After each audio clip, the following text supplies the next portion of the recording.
Anthony, good afternoon.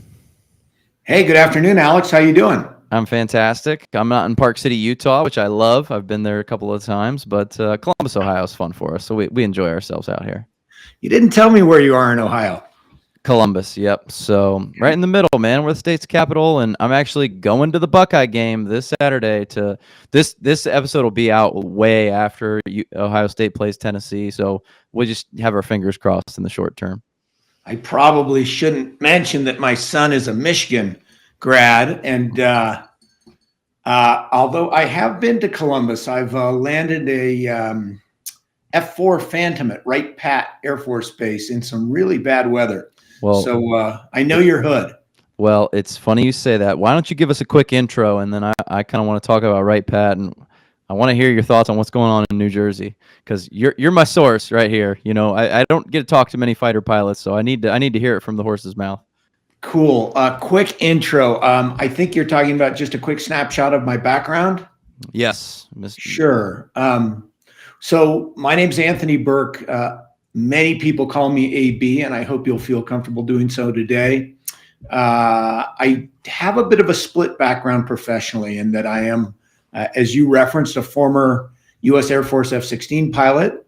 I flew 5 years on active duty, and then I flew 15 years in the reserves. And that's important because when you're a reserve F-16 pilot, you know, you get off the active duty and you join the reserves.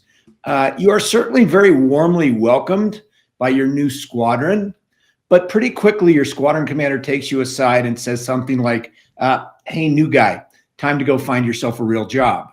And unlike most of my squadron mates who all pursued careers as United Airline pilots or Delta pilots, I chose a different path, which was to pursue my other life passion of starting and building at least what I thought were great businesses.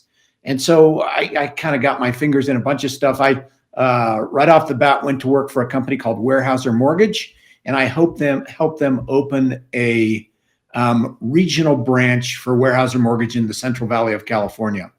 And that went pretty well. Somehow I became like their top producing mortgage banker in the Western US. And I don't know why I left that business because it was very good to me. And I was home every night. And there's something special about being a reserve fighter pilot in the community where you work. At a minimum, it's easier to get meetings. People definitely want to talk to you. And, you know, kind of the proof's in the pudding. That worked well. But somehow I got roped into another California-based startup, not particularly sexy, but this was a family paint manufacturing business that wanted to crack the Home Depot account. And they hired me and actually another fighter pilot to help them do that. And we were quite successful in that space as well. And I won't get into the details now other than to say that we basically grew the business from almost nothing to about $65 million of revenue over the course of about 3 years. And that's because we landed 40 feet of space in in every Home Depot west of Minneapolis, Minnesota, which when I left was 420 stores. And as I said, a pretty significant revenue growth. And with that, of course, came everything that you know about as an entrepreneur and someone that's really building a great business right now. Lots of hiring, kind of building a vision, and then building a system to execute against that vision, to get everybody aligned and flying in formation and kind of kicking ass, taking names and growing market share. And so that went really well, and it was a heck of a ride. And what I started to realize from this experience was that, you know, everything I'd been doing to grow our business, to train our people, to execute, and really to win was the same thing I was doing in my spare time, if you will, flying F-16s. And so my partner and I kind of started to talk about, boy, there's an opportunity to create a management training company about this or around these concepts. And we've got the perfect client. That's Home Depot. Let's go pitch some of these concepts to the Home Depot. And and so Depot was very interested. They knew us well. They liked us. They trusted us. They said, guys, I love your concept. why don't you come to our headquarters in Paces Ferry in 3 weeks and put on one of your seminars you're talking about? And we said, well, yes, sir. At the time, yes, sir, we'll be there. And of course, Alex, as you know, as an entrepreneur, the programs weren't fully baked. Yep. But we did a lot of scrambling, and we put that first seminar on for them in 1996 for about 70 store managers. And at the end of that program, they said, this is the best thing we've ever done. We're so excited about what you're doing. We want you to train all 2,500 of our managers this year. And we're going to call the Wall Street Journal because we think the rest of corporate America should hear about what you're doing. And that's a pretty strong endorsement. You can't ask for much more than that. It was a blessing from heaven. And yet, as you probably well know, we weren't exactly prepared for it.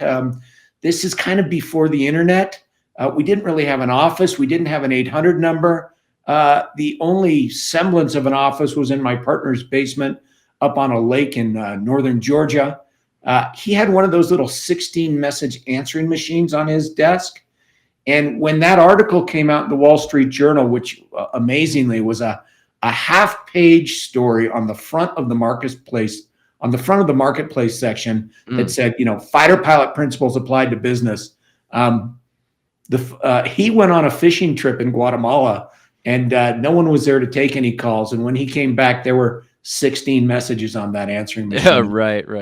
And that was the beginning of our company, Afterburner Seminars, which we grew quite successfully over for me, 11 years. I served as the president and CEO for many of those years, and then sold in 2007. Interesting. Which was just dumb luck timing, because you may remember that 2008, 2009 kind of slowed down a little bit.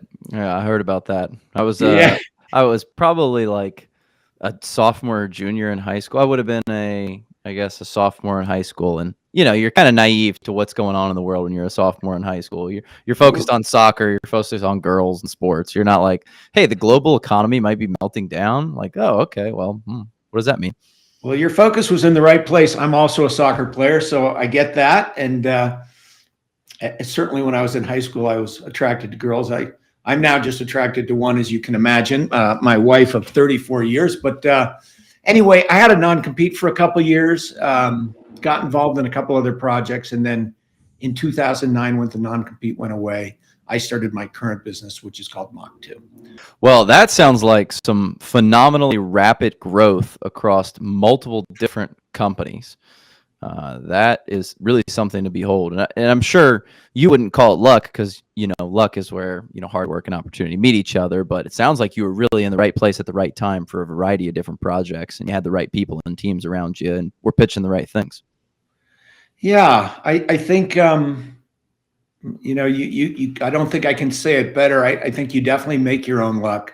Yeah. And we were definitely working hard, like a lot of hard charging 30-something-year-olds do when they're trying to make their way in the world and support a family. And, I do feel lucky today. I feel lucky that I've had a broad range of experiences, and I've kind of carved out a lifestyle of, I'm going to call it balance at this point.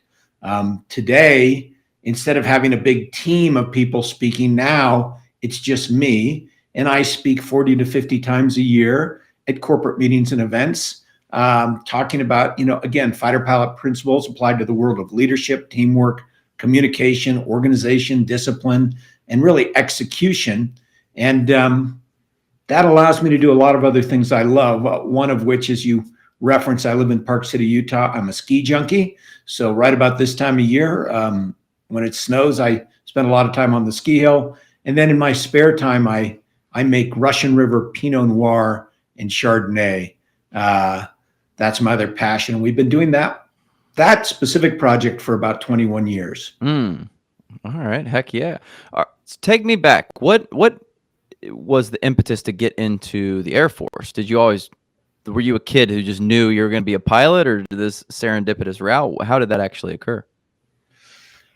I grew up in a bit of an aviation-centric family. My father was a former naval A4 fighter pilot, A4 Skyhawk, for those that know naval airplanes. Was And he he was also a United Airlines pilot. was he And, deployed in certain combat situations, or you I'm know, back and look at years now? his 5 years on active duty, he was ROTC out of college and flew active duty from 56 to 61, and then in the reserves at Moffett Field from 62 to 65. And that was kind of a window right between Korea and Vietnam. So he really did no combat tours. But as I was growing up, I was around a lot of aviation. And the first time I saw the Blue Angels, I was very young, but they came to Moffett Field and near Palo Alto, where I lived every year. And then when I saw my father fly as well, I just said, I have to do that. That is exactly what I want to do with my life. And I don't think everyone's quite so lucky to have that figured out. But by about age 16, my dream, I called it, became even more developed, because I dreamed that I wanted to be a 35-year-old F-16 pilot in the reserves, United Airlines captain based in San Francisco, and a bachelor. And I thought that would be the deal. And I don't know, is it Mike Tyson that says everybody has a plan until they get that was correct. hit in the face? And I don't really think I got hit in the face, but at age 27, I was flying F-4 Phantoms on the active duty. I got married. I had my first child. I got off the active duty. I did get hired to fly F-16s in the reserves in California, and the airlines wouldn't hire me. And that wasn't because I was a bad guy or because I was, misdirected. It was really just a matter of, I had about 1,000 hours of flight time, and they were looking for pilots with about 3,000 hours of flight time. And in the end, that was super fortunate, because it allowed me to, I guess I'll say it kind of allowed me and forced me to take a left turn and go pursue the world of business and starting businesses.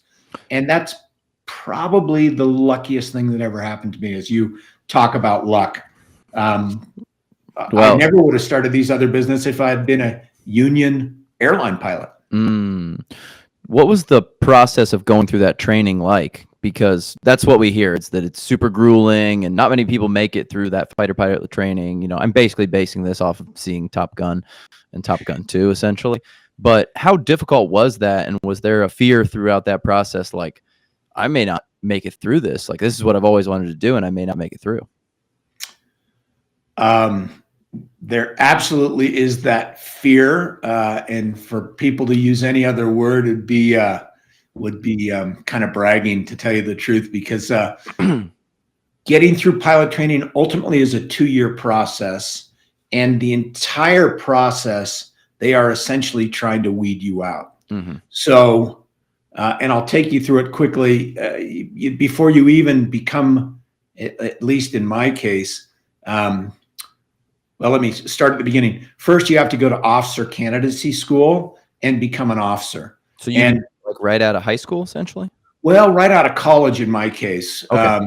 Yeah, I went to UC Berkeley. I actually played soccer at UC Berkeley. So that's why I share your passion, and probably why today I'm basically a cripple. We played on AstroTurf back then. And that was like some probably pretty primitive AstroTurf.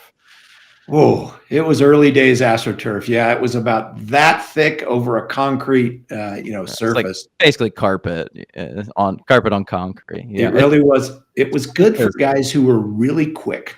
Yeah. Anyway, that was a positive experience. When I graduated, I did join the Air Force, and they send you to officer training school. That's where you become an officer, and they are essentially trying to wash you out of that program. So you hope you make it through there. Then they send you through a program called flight screening, where they put you in a little Cessna 172 and get you about 10 hours flight time to make sure that you're not, afraid of flying or going to get terribly airsick or just don't fit in to the military way. Is that basically your first time ever getting in a plane? Is like, not like as a passenger, but first time piloting a plane is with the Air Force there? It is for many. In my case, it wasn't. As I told you, because I grew up in an aviation household, I soloed at age 16, and I got my pilot's license at age 17. So during my high school years. Was it easier at that time? Did you need fewer hours? Because my friends that have done this, they say you just need like lots of hours, and it's super expensive and really difficult. To get your license? It was certainly cheaper today than it is now. I actually have a son, the same son I talked to you about before, who's a flight instructor down in Salt Lake City. And yeah, it's a big financial commitment, but gosh, there's some real rewards on the other side, whether you pursue the military or the civilian world. It's a super satisfying job. And to be quite honest with you, it's paying really well. So I think that's money well spent, and it's certainly a lot less than you'd spend on getting an MBA at a major institution. So you got to make that call yourself. My dad was nice enough to split the cost of my license with me. I paid my half with my money from my paper route of the Palo Alto Times. Hey, there you go. So yes, I showed up with some flying experience. I made it through flight screening, and then you go through a year of what's called UPT, undergraduate pilot training. My undergraduate pilot training was at Vance Air Force Base in beautiful Enid, Oklahoma. I always joke that if you wanted to find Enid on a map, you need to buy a map of Enid. It's basically Nowhereville and has all the weather that comes with living in Oklahoma, which is great for flying, but not that great for anything else. But that year, that was probably one of the hardest years of my life. And I don't say that in a negative way, because I was thrilled every minute, but I was working my tail off. I didn't want to just graduate, or I didn't want to just complete the course. I wanted to be, the top of my class. I wanted to be qualified to fly fighters. And there were plenty moments of doubts, because the attitude of the instructors is, let's see if this kid's got what it takes to be part of the United States Air Force. And in fact, we might want to just try to wash out about half of this class, because we really just want the best of the best, or the people that are best suited to do this job. And so I lost, in our case, we lost about 60% of our class for different reasons. We had one guy in the class that early on started having nightmares about airplanes burning up, and he was in them, probably wasn't well suited. We had people that, didn't have the flying skills. We had people that got airsick and couldn't overcome it. So lots of different reasons that people washed out. So I worked my tail off, and at the end of that 1 year, you're feeling pretty good about yourself. You are now a Air Force pilot. You've got those silver wings.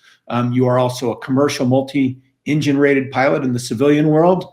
And then they send you off to be a fighter pilot. And how do I say this?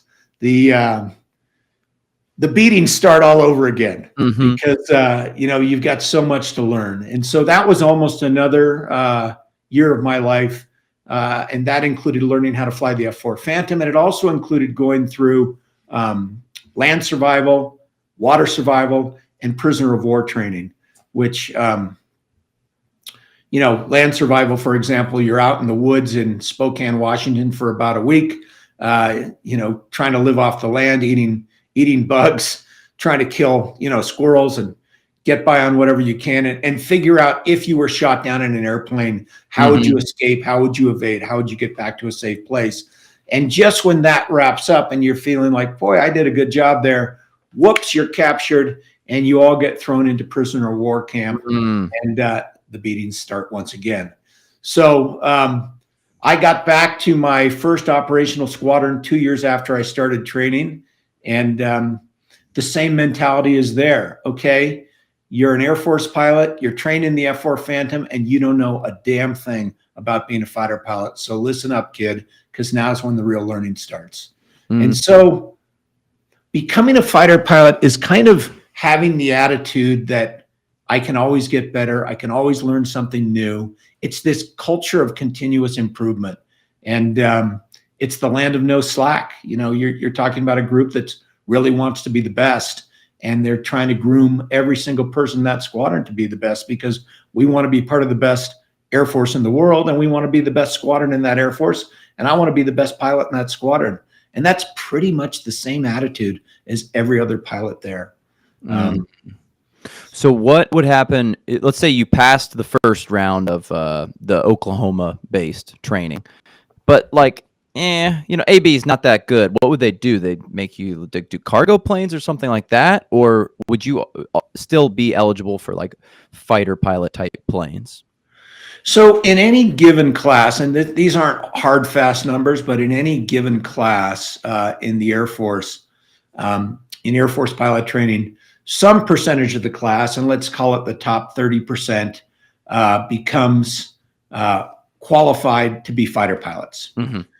We call that the top of the class. Then there's another portion of the class that is qualified to fly TTBs, tanker, transport, and bombers. B-52s, B-1, B-2s, C-130s. Still great, but not what the kids are dreaming about, probably. You know what? People have different dreams. You're right. I think a high percentage of class dreams of being fighter pilots, but there's also people that show up that say, all I want to do is fly a C-5 Galaxy and become a United Airlines pilot one day. And that's fine too. And then there's another portion of the class today, this wasn't true when I went through, that may be qualified as fighter pilots, or they may be qualified as heavy pilots. But right now, the Air Force needs a lot of drone pilots. And so they could spend the first 3 years, the first assignment of their career, sitting in an air-conditioned, trailer somewhere in Las Vegas, flying drones somewhere around the world. So there's kind of three categories now. Well, you're teeing me up, so I got to ask, what's going on in New Jersey? What's the story here, AB? Give me the pilot's assessment of this thing, because I was on my lunch break. I'm watching stuff. I love like the alien stuff. I think it's so interesting. What do you make out of this whole situation based on all the time that you've spent in the air? And I'm sure you're still pretty up to date with the technology that's out there. What do you think's going on here? Boy, I'm as interested in your opinion as you are in mine. My gut says that there's maybe a little bit of overreaction on the ground right now, and that people are reacting to, perfectly legal drones, perfectly legal light and small airplanes, and maybe some other stuff. And I have no idea what that other stuff is. There's a 60 Minutes story, largely based on some Navy pilots that have, seen or identified what they think are UFO type airplanes. And I don't know I don't know the answer to this. I will say this. I think our government is constantly developing new technologies and testing those around the country and around the world. And they may not be ready to talk about all of them yet. So that's probably going out further on the spectrum of fringe theories or conspiracy theories. But, there's a pretty wide range of things it could be. Is it, is it China coming over and spying on us? Wow, that's a long shot. Is it our own country testing out new technologies? Maybe. And could it just be people getting really excited about lots of lights flying in the sky and attributing them to things that they really aren't? I don't know. I don't know either, but I think the secrecy is not helping at all. I think the White House, like press secretary Kirby, when they ask him, and he's like, we understand, we're worried about it too, but we don't have any reason to think it's a credible threat. The joke that I made to my friends is I'm saying, like, there's an animal in my house, but I'm not worried about it. And your friends go, well, what is it? You go, well, I don't know what it is yet. They're like, well, what does it look like? Well, it looks like a smaller animal, but it's bigger than that. And they're like, how do you know if it's dangerous or not? Well, I just don't have any credible reason to think it's dangerous at this point in time. They'd be like, dude, you got to get that out of the house. What are you talking about? Like, you can't live like that. So that's kind of the way that I think about it. I'm like, we either need to figure out like what this is and come clean. And I'm unfortunately like quite skeptical of the government overall, but I think they're making it worse on themselves by just not saying either like, A, we think that is this, or B, like, we're not sure, but they seem to be very cagey about what they are and aren't saying. Yeah, think about this. I mean, and now again, I'm going out on a limb. If you were testing some technology to do surveillance over a foreign country, over major cities, at some point you'd probably want to test it over your own cities first. So that's a possibility. I'll tell you this, when I was in, I believe it was 8th grade in Palo Alto, California, there was a story that came out on the 3rd page of the Palo Alto Times about some strange airplane that had crashed in the Sierra foothills. And it was, as I said, on the 3rd page. It was a very short story, and we never heard another thing about it. That was in round numbers 1975, let's just say. That turned out to be the stealth fighter, the F-117 fighter, which, so 15 years later in 1990, flew its first missions essentially over Iraq in Desert Storm. So what we're working on today in Black Ops, if you will, or Groom Lake or wherever it is, Area 54, is, it could be 15 years before we actually see that technology come to reality.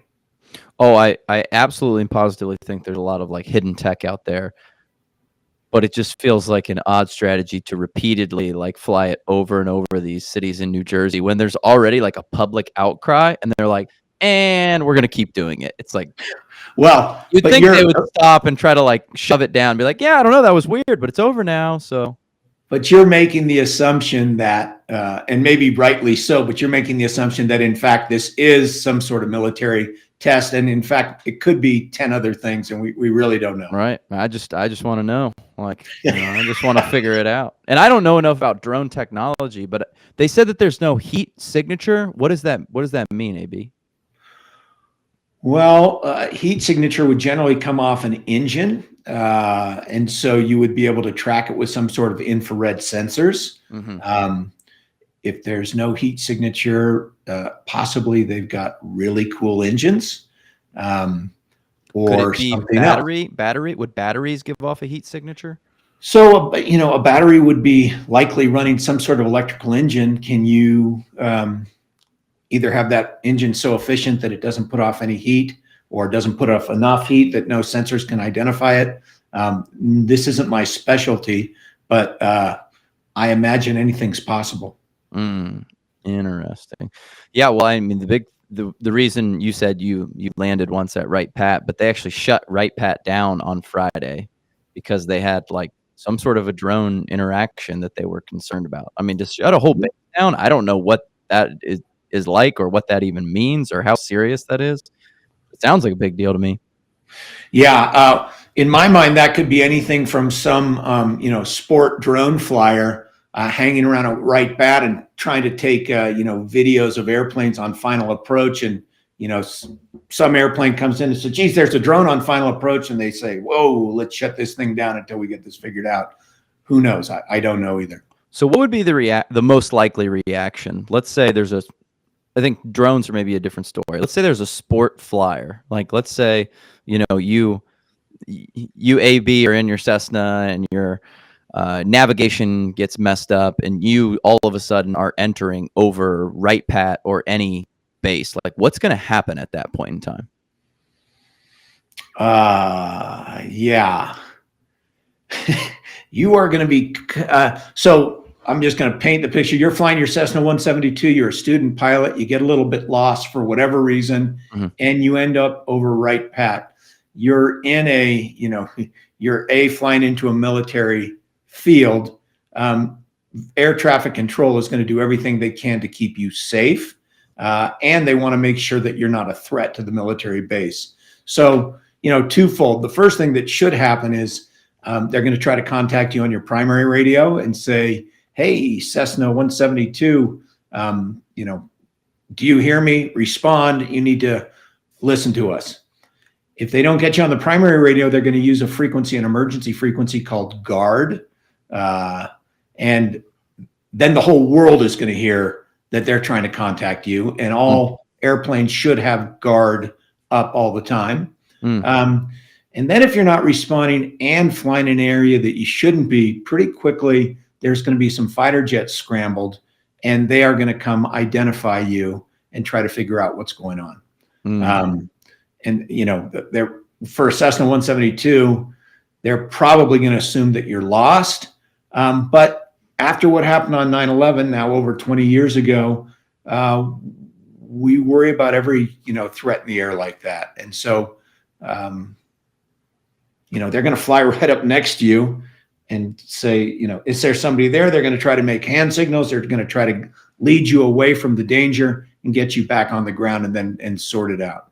So they're not gonna let it happen. Essentially, it's gonna be addressed very, very quickly. What about if it was a drone? That seems a little bit harder to address.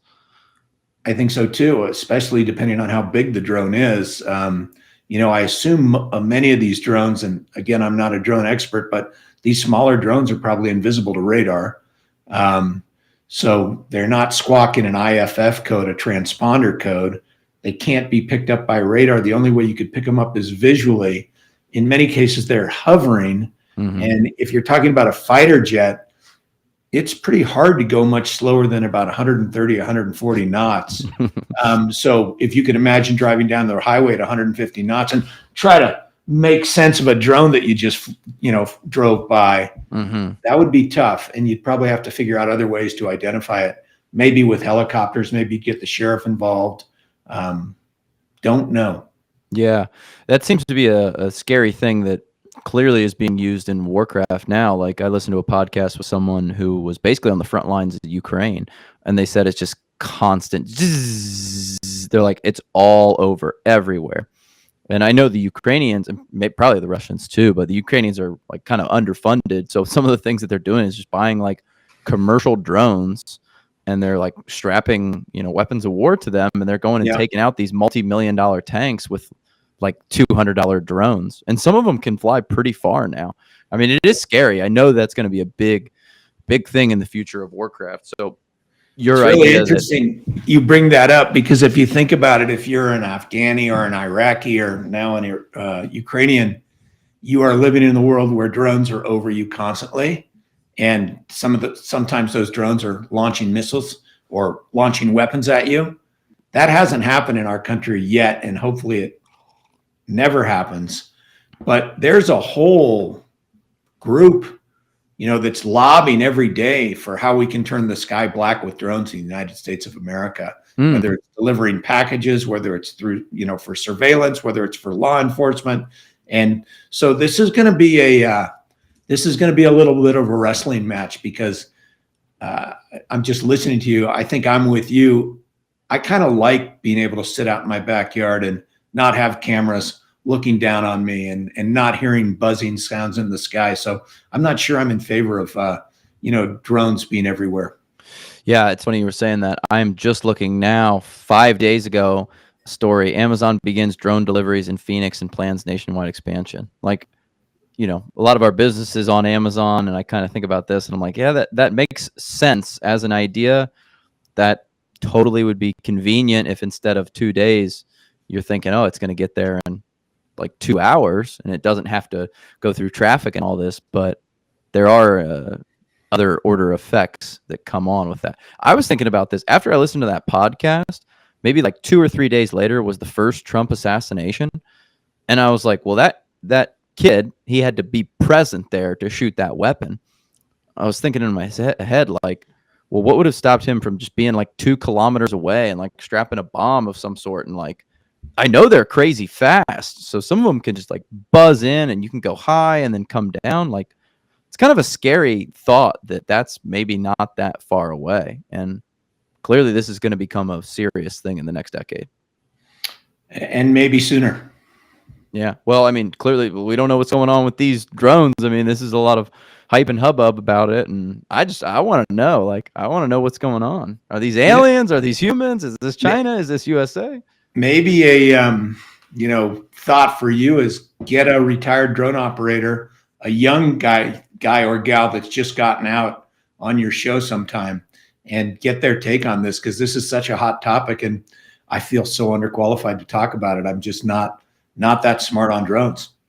That's a good idea. I love that. Well, take me through the rest of kind of your career. So you said 5 years active and then 15 years inactive. Maybe explain to me what the difference between those two things are, and what does life being active look like versus non-active? Yeah, really, it's the active duty and the reserves. And in my case, the reserves were the Air National Guard. They meant two very different things, I would say, 30 years ago. Let's just go back to Vietnam era, where the active duty kind of did all of our fighting in any conflict, and the Guard and reserves were really weekend warriors was the term. When Bill Clinton became elected president, and I'm going to get my numbers right, was that sometime in the 90s, I think? Sounds right. You're fact checking me. That's good. 92. 92. So the Cold War was over essentially. And, Reagan led us in bringing down the wall and breaking the Cold War. And where you had stability through two superpowers, and we thought, well, geez, now Russia is no longer a superpower, and we can downsize our military, our active duty military, because we just don't have the same threat anymore. What that actually led to was a world that maybe became less stable. And suddenly regional conflicts are flaring up all over the world, whether it's Syria or Korea or Iraq or Afghanistan. And we actually maybe need a larger force as the only superpower in the world to try to keep the peace.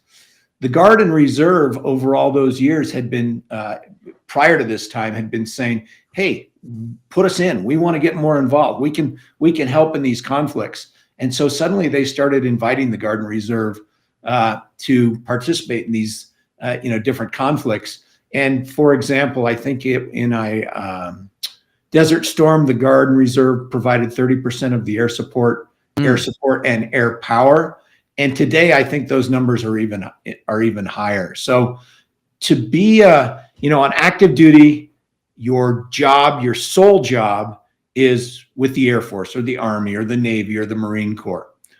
When you're in the reserves, if you are a part-timer in the reserves, you are maybe a Delta pilot or an American pilot, but you still keep a level of preparedness where you're flying generally about 2 days a week, so that when the call comes, you can be there like that and augment the active duty just like you're one of them. And, we see this even more with reserve security forces, medical staff, engineering staff who are getting deployed to active conflicts all the time because they need their manpower to get the job done. So many reservists are still weekend warriors, if you will, but they are getting deployed almost annually for, sometimes it's just 2 weeks a year, sometimes it's 3 months a year, sometimes it's a year at a time. So the lines are getting a lot fuzzier between what it's like to be on active duty and what it's like to be a reservist. While you were active versus when you were a reservist, did the planes that you were flying and kind of I don't want to say the missions that you were engaging in, but did that change significantly? The Guard and Reserve are flying the best airplanes in the world, and the active duty are flying the best airplanes in the world. We're not really getting the leftovers in the Guard and Reserve anymore. And from a flying perspective, the other thing that you have that's really interesting in the Guard and Reserve is you've just got a wealth of experience.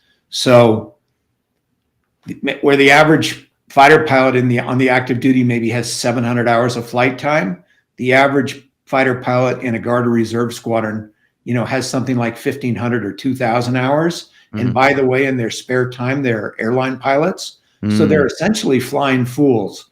And that experience, it really can't be replaced. So is all flying created equal? Like you say, hours as a commercial pilot. Is your hours as a commercial pilot flying from LAX to JFK, is that really actually going to prepare you for war, or are there different skills there that I'm not picking up on? Yeah.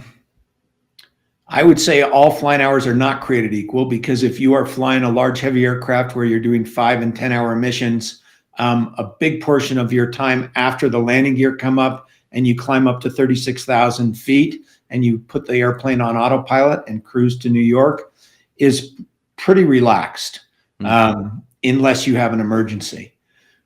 And maybe you're getting on that flight 5 to 6 hours of flying time.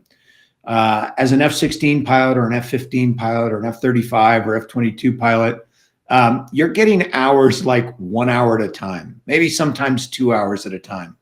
And with that comes 2 to 3 hours of planning before, a briefing before, flying for maybe an hour or an hour and a half, landing, and then heading right back into a debriefing room where the learning really happens, because we're reviewing film, we're providing each other feedback, we're talking about getting better every day. So whereas fighter pilots earn their hours at kind of 1 and 2 hours at a time, heavy pilots are earning their hours in much greater blocks. I got to imagine when you're in a fighter pilot, you're traversing such far distances in 1 hour that your actual like miles flown is enormous, but your time is not. That's interesting that it's all measured in hours as opposed to like maybe distance. It could be, in the tactical community, we think a lot about, we have to be able to take off and land the airplane. But what we're really prepared to do is be a weapons platform. And so what you're really thinking a lot about is, how do I maneuver my airplane and other airplanes in formation to accomplish missions and put specific weapons on target, or defend certain targets, or shoot down airborne or ground-based targets. So that's what we're really all about, is deploying weapons and employing air power, and much less thinking about, how do I take this thing off? How do I land it? How do I make sure the passengers get a smooth ride? It's just a completely different game. And it's really one of the most exciting and challenging games in the world, because it's multidimensional. Like you said, you're moving very fast, and you're operating in groups of 2, 4, 6, 8 or more aircraft. And that takes a lot of situational awareness, and it takes a lot of coordination. What plane were you primarily flying? I heard you say the F-4 Phantom numerous times, and the F-16. What were those planes like? So most of my time was in the F-16, now called Viper. Like the most common like fighter jet? Is that? I think it is the most widely flown in the U.S. and the most widely deployed. You can fact check that one too, but I think I'm correct on that, at least for now. And it's also what the Air Force Thunderbirds fly. Do they fly out of Wright Pat? No. I got to remember where I've been out too long. I'm out of touch. Oh, they fly out of Nellis, I think. Las Vegas, Nevada. Does that sound right? I'm going to look. I think it's just the Wright Pat Air Show is one of the biggest ones of the year for them. Yeah, located Nellis Air Force Base, United States Air Force Thunderbirds. Yeah. But anyway, that's what the Thunderbirds have been flying for a number of years, the F-16. So it's just a great multi-role fighter. It can drop bombs. It can shoot missiles. It can shoot guns. It can do air-to-air missions. It can do air-to-ground missions. And it's a workhorse. It's slowly being replaced by an airplane called the F-35, which is a 5th-generation fighter, and really has some amazing performance capabilities and amazing avionics. Yeah, wasn't the F-16 actually invented quite a long time ago? Yeah. Originated in 1972. I just watched a 30-minute documentary on John Boyd and the OODA loop, and I didn't know that he was like instrumental in inventing some of these planes, because the planes that they had, they were just insanely expensive but insanely heavy. They were all about like more energy, more power, and he's like, that's not what you need. You need something that's like a little bit lighter, more maneuverable, and that was instrumental in kind of winning the air and a lot of the combat that came after that. Yeah, 100%. He was one smart fellow. Apparently kind of prickly, though. Apparently didn't get along with people. That's what they said about him. There was a certain culture back then, and I'd say it's reduced a little bit today, but, there was kind of a God syndrome with fighter pilots. And today, I think that's dialed back a little bit, because we've learned that great leaders are people that don't only bark orders, but also take in a lot of data, listen to all available inputs so they can make the best possible decisions. Whereas Boyd may have had the attitude of he had all the answers and really didn't need anybody's input. Well, it turned out he did have some of the answers, and if he Quite would a few. a little bit more approachable, then maybe his ideas would have been adopted quicker. Because I heard that the Air Force like kind of didn't really adopt his ideas. They were very quickly adopted by the Marines and the Army first, and then they kind of like matriculated back to the Air Force after people were like, all right, well, yeah, we hated that guy, but he might have been right about some things. It's amazing, especially back then, that the Marines would listen to, even the Navy, but to an Air Force guy, that's just remarkable. So talk to me about life post Air Force. It sounded like you had an idea that you'd become a commercial pilot, and that didn't come together. Was that disappointing? And then how did you eventually get into the fields that you went into? Yeah, it was a little disappointing at the time because it was my dream. But strangely, as we started that management training company I talked to you about, I did get hired by United Airlines, and I flew for them for about 8 months. And this was like in the late 90s. And it was just one of those times where our business was doing really well. And the airlines was, well, I was commuting to my airline job, and it wasn't everything that I dreamed it would be. And so very quickly, I ended up taking leave from the airlines and focusing my energies on building the business. And that ultimately was the right choice. So, like we said, sometimes you don't really know what your dreams are, or dreams change. And in my case, they definitely did, because, the airlines was just becoming so automated that, it was gear up, flaps up, get up to cruise altitude, what's for lunch, where are we staying tonight, where are we going for dinner? It wasn't that exciting.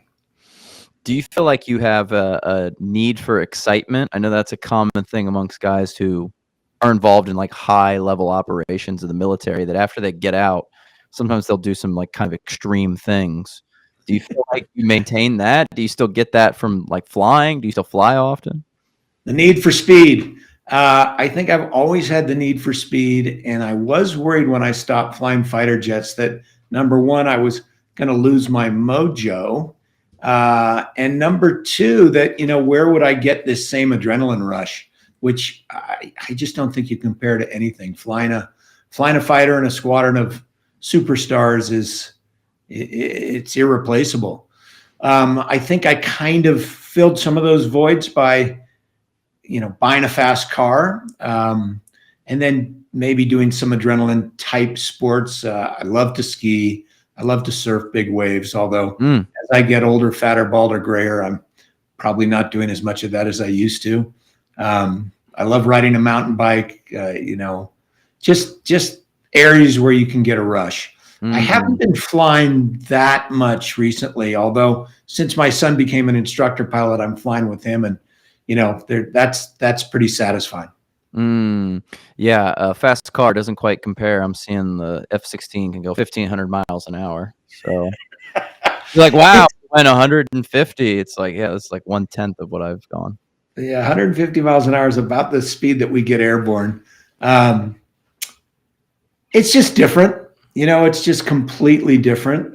Driving a fast car is a rush, and I've had the, thrill of driving fast cars on a bunch of racetracks, Laguna Seca, Infineon, I think it's now called Sonoma Raceway, and a few other places. I love it.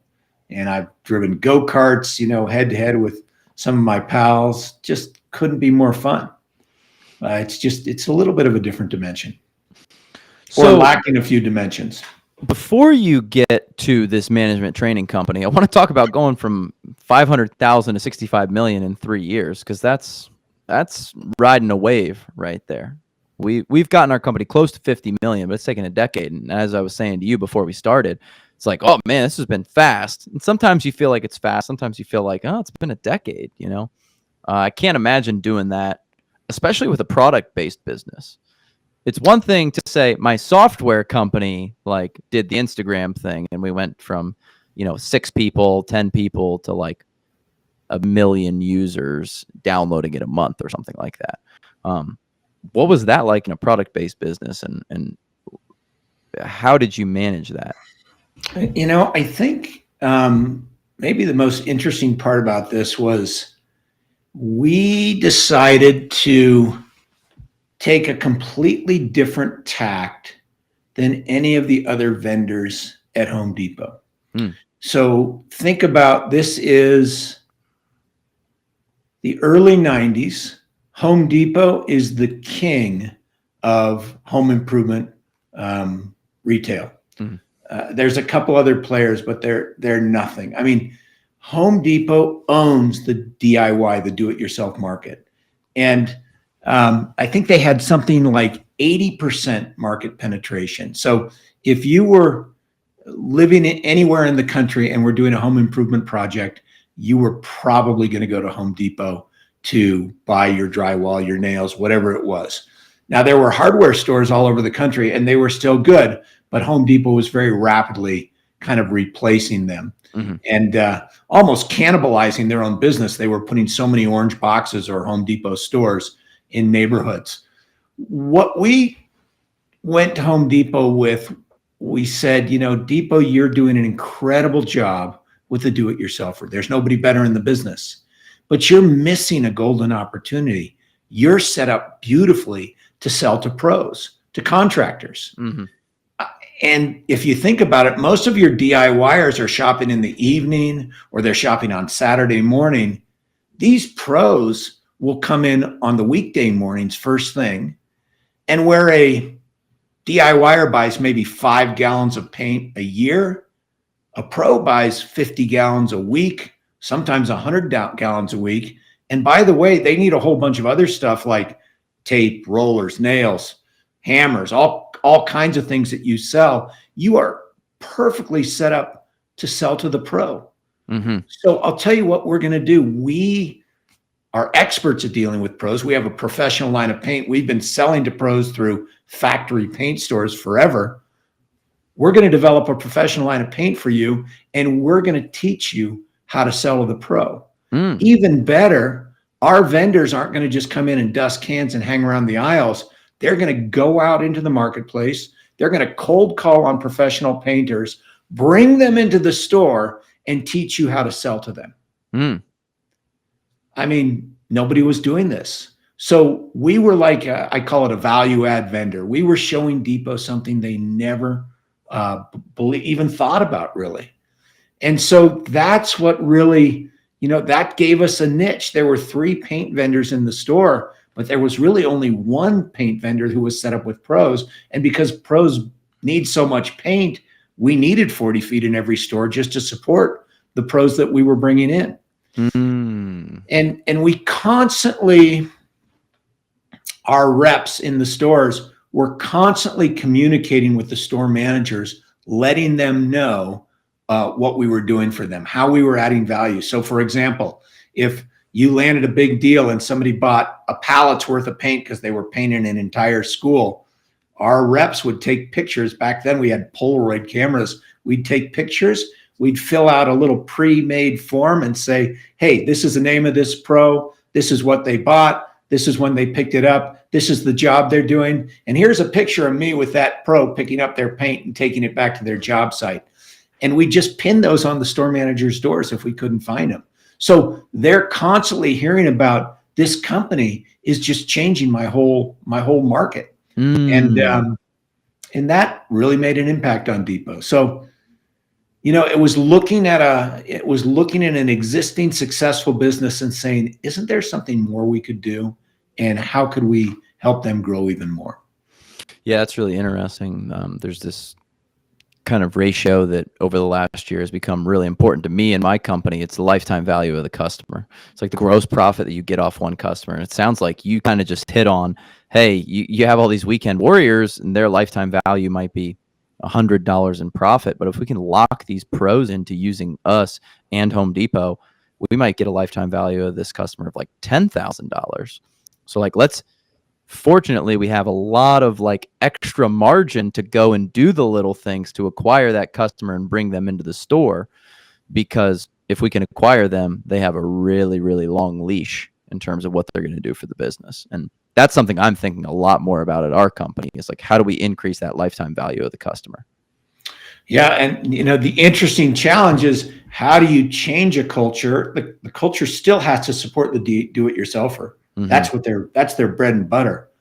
But how do we get some part of Home Depot to say, we're actually dedicated to the pro? And you may know this when you go into a Home Depot today, but now there's a pro desk in Home Depots. There's a pro hotline.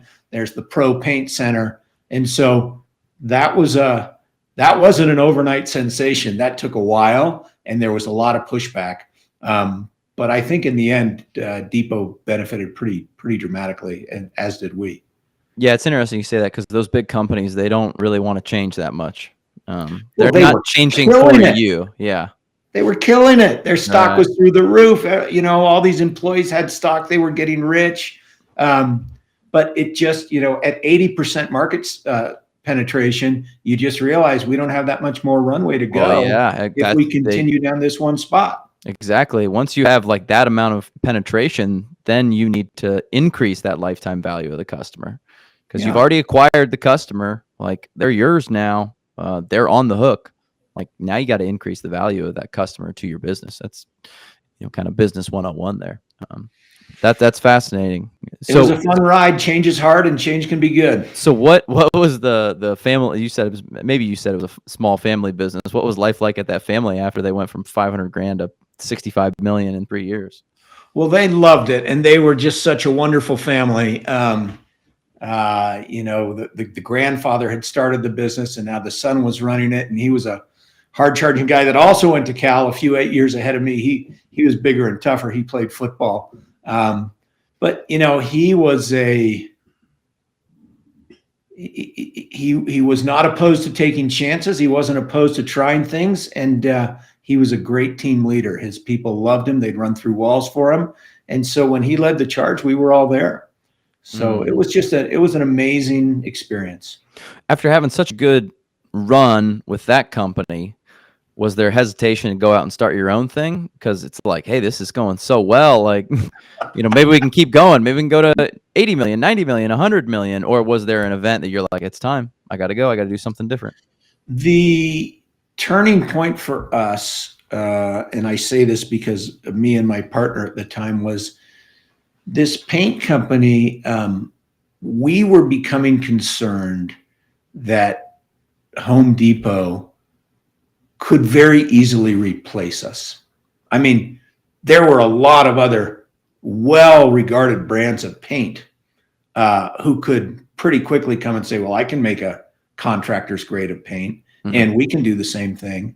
And really, we just had a handshake agreement, and it was a strong bond, but we started encouraging the company to think about, let's diversify a little bit.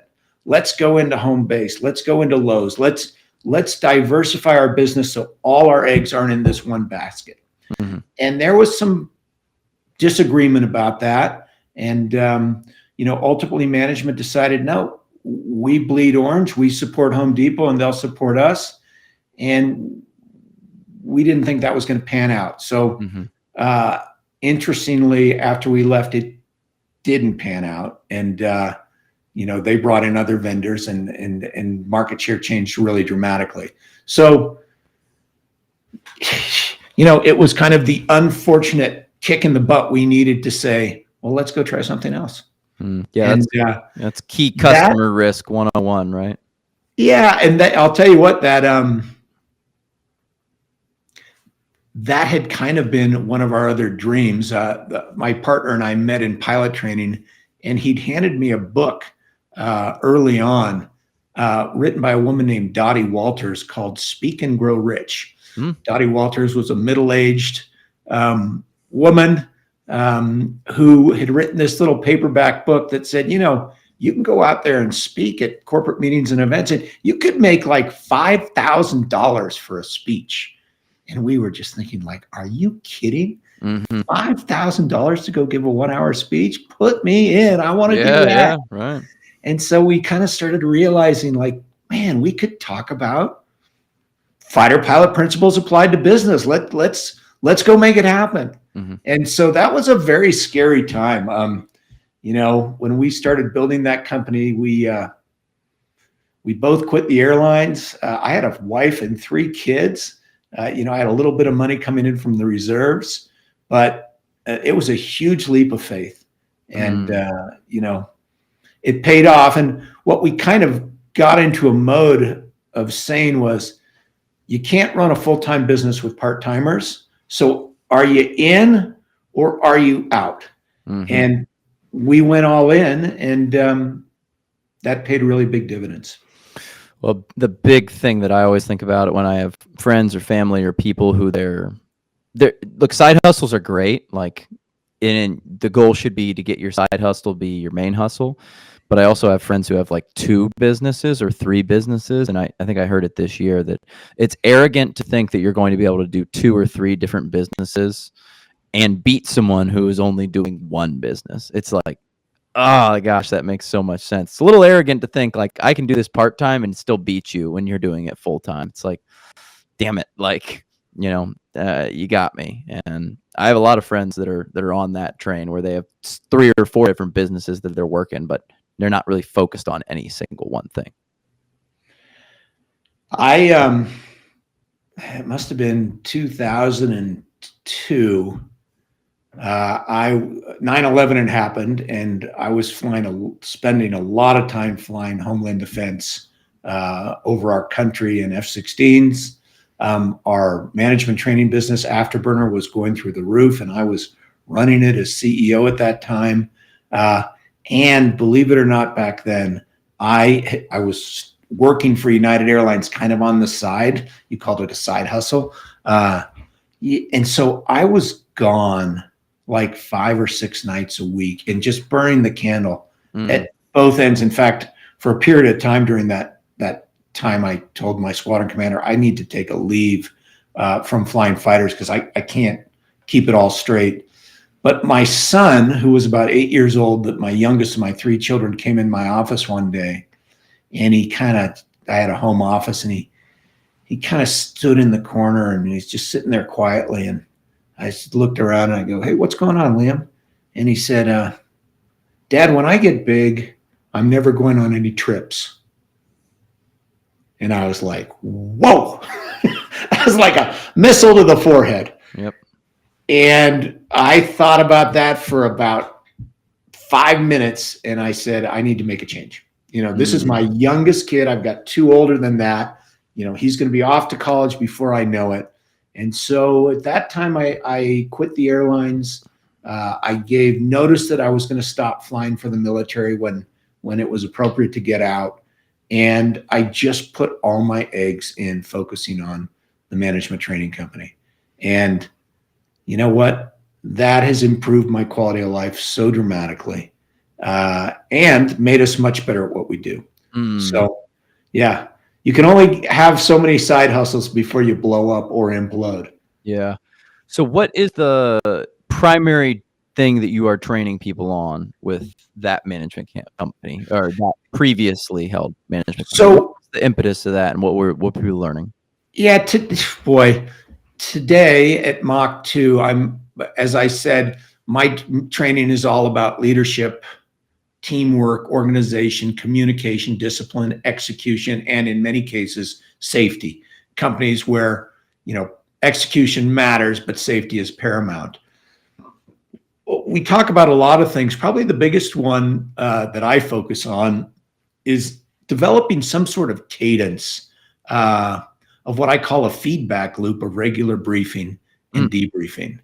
And, as a leader, I think this will resonate with you, and hopefully it'll resonate with many of your viewers. But, fighter pilots have a saying, and that is when it comes to briefing, you may be the best and the brightest fighter pilot in the world. You could have the greatest ideas or tactics or plans in your head. But if you haven't figured out a way to communicate your great plans, your great ideas to the people who are going to be flying with you, or of course, in the case of your business, the people who are working for you or with you, then all of your ideas will be for naught because you'll be flying solo and so will your wingman. And that's why when fighter pilots get ready to fly any kind of mission, whether it's a 1-hour training mission or a 6-hour combat mission, even though we've been preparing for hours for our missions, or just like you, in so many cases, we've been preparing for days or even weeks for our missions, just before we get ready to take off, or maybe better put in your language, just before you get ready to execute your day, your week, your shift, your key customer meetings and events, fighter pilots always sit down and hold a briefing to ensure that when we walk out the door, jump in our cockpits, put on our helmets, and start engines, that we are going to be aligned, that we're going to be flying in formation, that we're going to execute at the highest possible level, and that the mission's going to be safe, that everyone comes home at the end of the day. So that's one big piece I share with lots of companies I work with, how fighter pilots use briefing to ensure the team's going to be aligned, flying in formation, and we nail it every day instead of just mailing it in, and show them how they can use those same tools and techniques.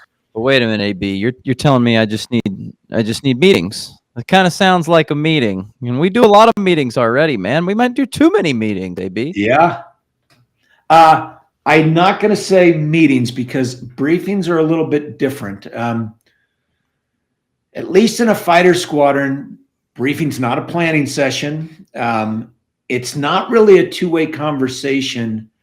It's really a way for leaders to clearly communicate or reinforce what we've decided so everyone goes out and executes the same way. And the best example I can give you is, think about a quarterback in a huddle. I don't know who your team is. Mine's the Niners. We're having a rough year. Unfortunately, mine's the Cleveland Browns, so we're having a rough year too. Okay, well, you're used to it. We're rougher. We are rougher than you, but yeah. Anyway, let's just talk about Brock Purdy. They've been practicing all week for the game.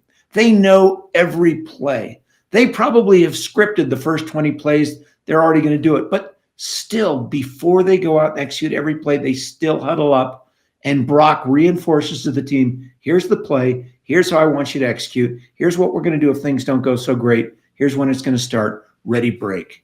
And in many cases with companies I work with, we want the briefing to be very effective and very efficient. So we use briefing guides or checklists so that they don't go all over the road. And it's one-way communication. It's me saying to you, guys, I know we've talked a lot about it, but here's the objectives. Here's the logistics I need you to be aware of. Here's the biggest threats or roadblocks that could prevent us accomplishing our mission today. Here's the roles and responsibilities I need all of you to play to make sure we overcome those roadblocks and accomplish the objectives. And here's what we're going to do in contingencies. Ready, break. And now let's go make it happen. In many cases, we do it standing up, so it doesn't take more than 5 minutes or 10 minutes.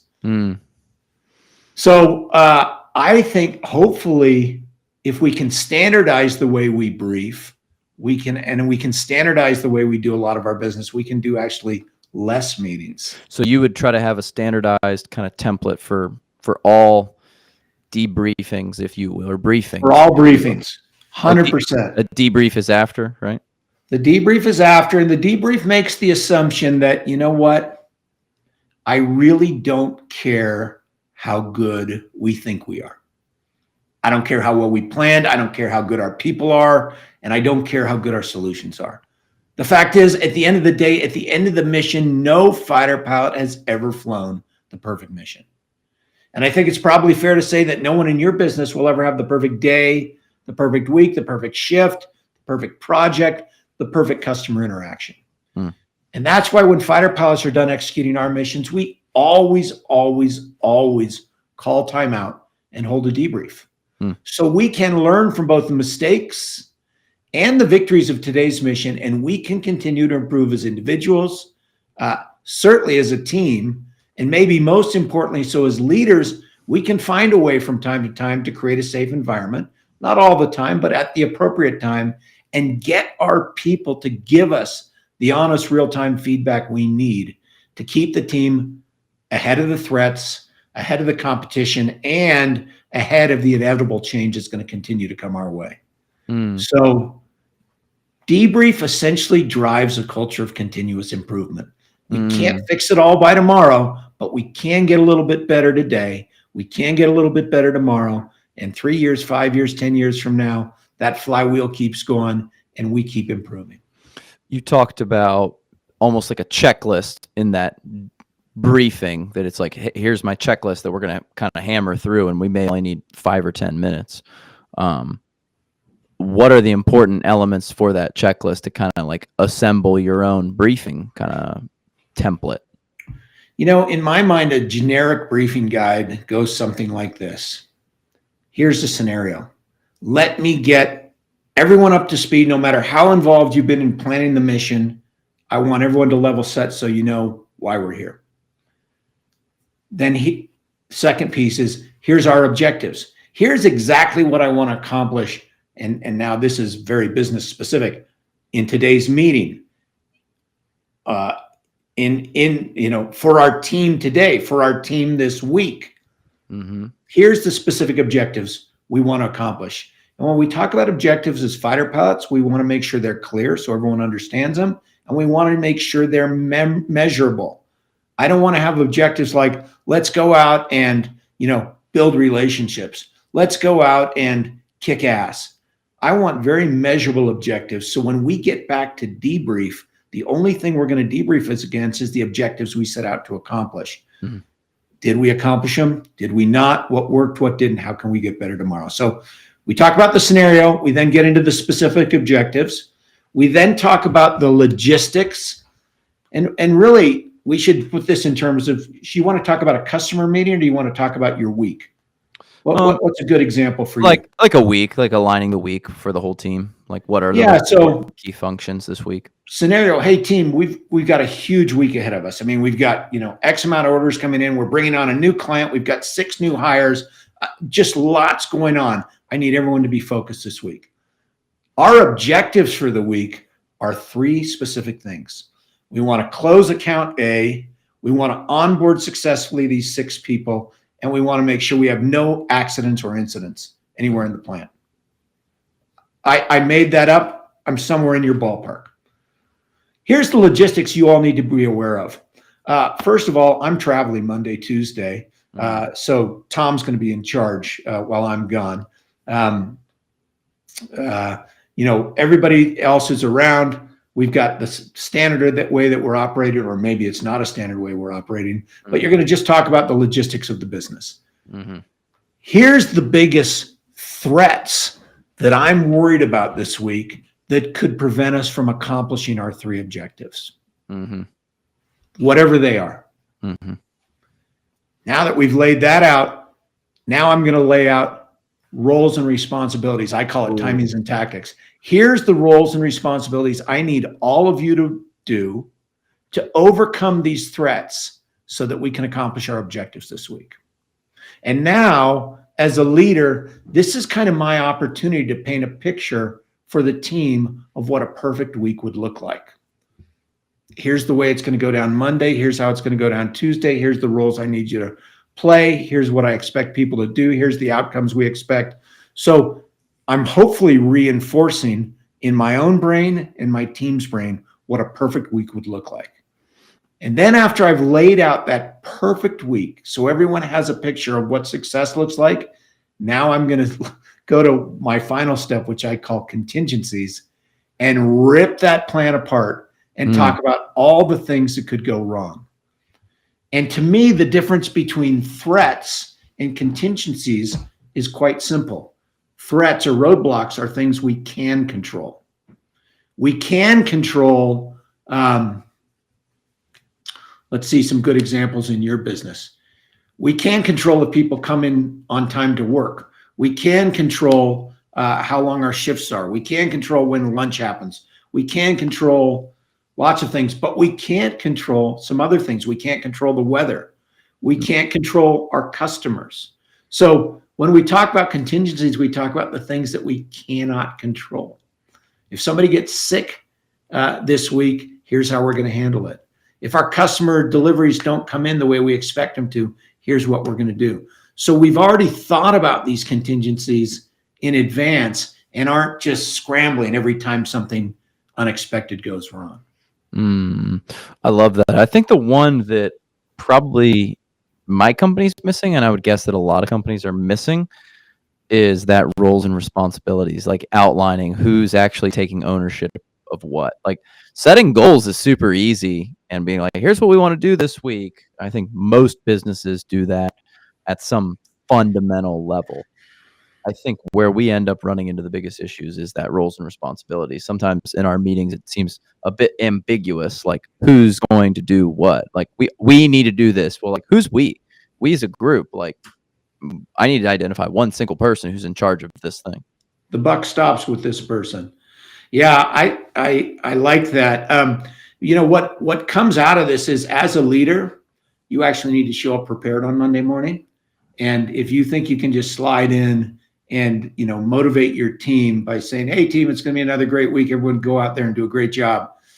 That's a lot different than the leader showing up on Monday morning and saying, hey, guys, we got a lot going on this week and I got a plan and here's how it's going to go down. Now, I think you'd argue with me that, or wouldn't argue with me that, if you're an effective leader, you've probably empowered a whole bunch of other people on your team to also lead.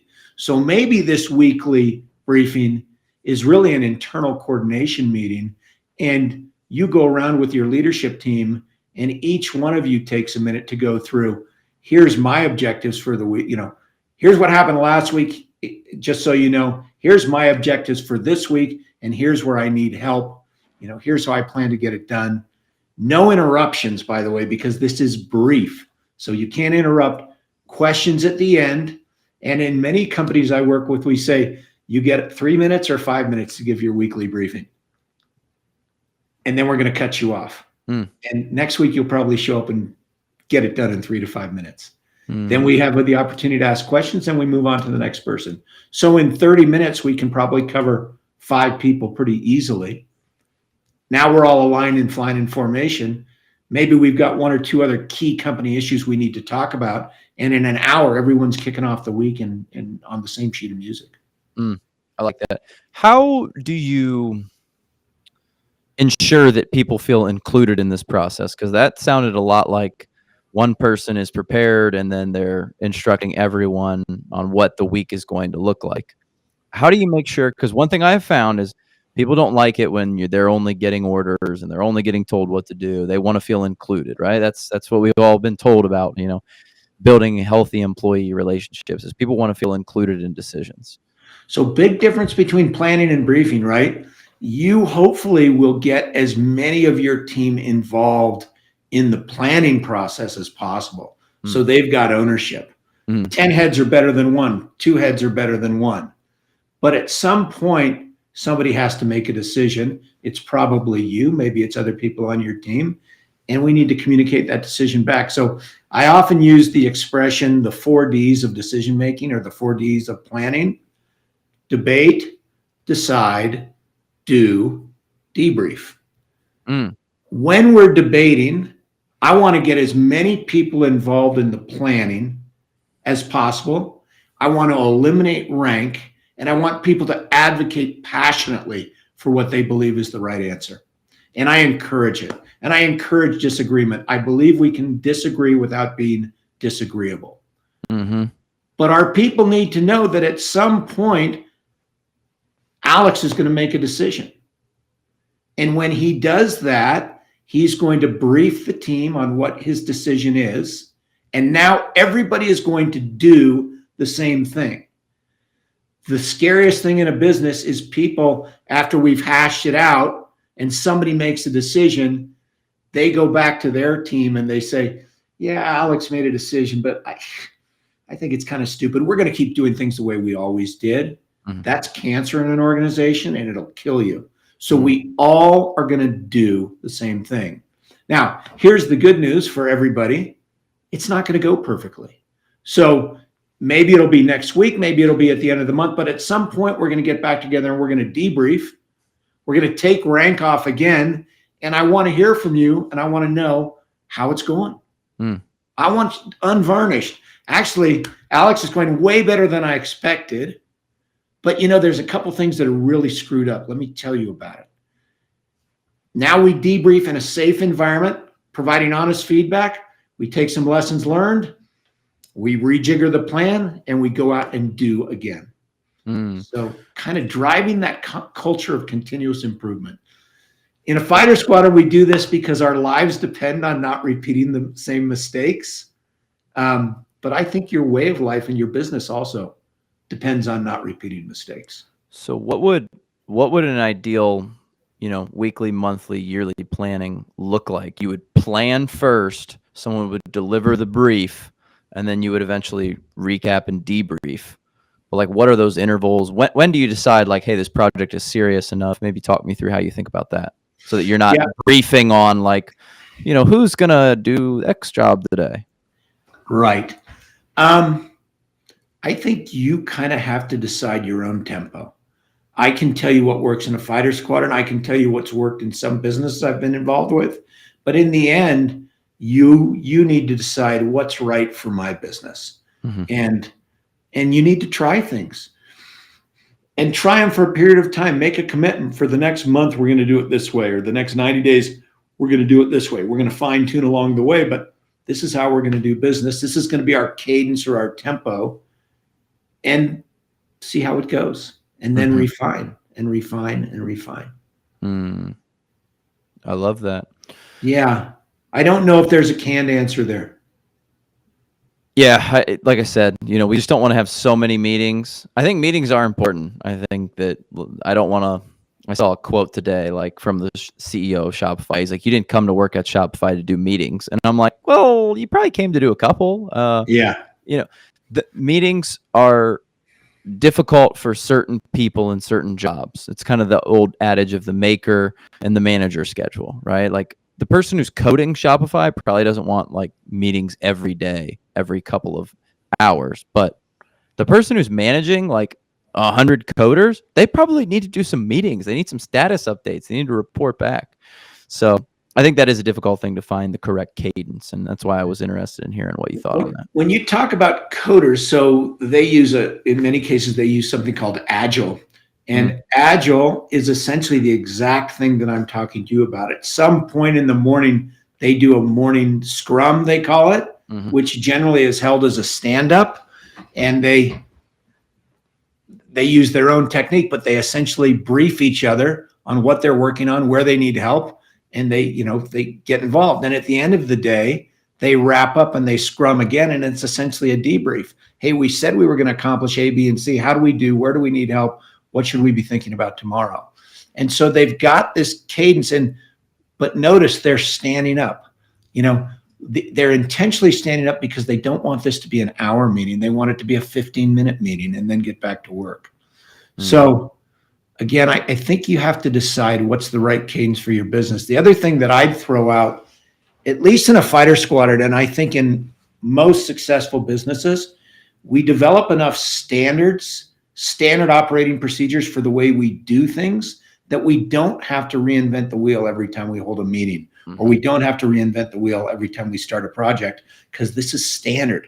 This is how we do business. And so I think that's really important to have standards so you can spend less time on reinventing the wheel and more time on innovating and thinking about what's important. Well, AB, I know you got to get out of here, but I do have one last question. I'll ask a lot of people who have a lot of leadership experience, and they've coached a lot of leaders, seen a lot of businesses. Do you have some core values of leadership that you try to think about and adhere to, that you have seen repeatedly work well for someone who's moving into a leadership role? Do you say, if you can do this 4 things, 3 things, 2 things, then you're going to set yourself up for a relatively successful run at it? I've been through this exercise a few times where people say, think about the best leader you've ever worked with, and now tell me what you like about them. Give me those qualities. For me, one person in particular, a squadron commander of mine, comes to mind, and his greatest quality was what I call servant leader. And I'm sure that's a term that you and many of your viewers know. but this belief that as a leader, I'm here to serve the team, to make you all better, to make you all stronger. I want to listen to your inputs, think about them. We can make decisions, but I can't do any of this without you. So I'm here to support you. I'm not here to tell you what to do. I really, really think that's important. And in the military and in the airlines, we've developed something called CRM, Crew Resource Management. I don't know if you've heard of that term before, but the premise is that the captain is in charge. He or she is in charge of the safe conduct of the flight. But it is always his or her responsibility to solicit input from all available resources so that you have all the information possible to make the best possible decision for the team. As a team member or as a resource, first officer, flight attendant, jump seater, ground crew, air traffic control, it is always your responsibility to speak up when, in this case, this is safety related, you feel concerned, something's unsafe, or you need to say, stop, this is wrong. And you are always expected to speak up so that the decision maker has all the inputs they need to make the best decision for the team. So again, as leaders, we don't have all the answers. We really need input from our people. Then the other two things I believe in heavily, and I bet you do too, are number one, trust. How do I accelerate trust within my team? There's a number of ways you can do that, but I think trust is probably the most important thing in a team. And then the final one is, does my leader believe in me? How does a leader communicate to others on the team? I believe in you, man. I believe you're going to get it done. I know it's hard, and I'm not sure I even have the answers, but I believe in you, and I believe in everybody on this team. It really goes a long way. Hey, B, I love those. Those are fantastic, and I love listening to people talk about that. And what I find to be very fortunate is a lot of people will say very similar things. And if people are saying the same things, then I know that we're on to something, that we're talking about it and thinking about it the right way.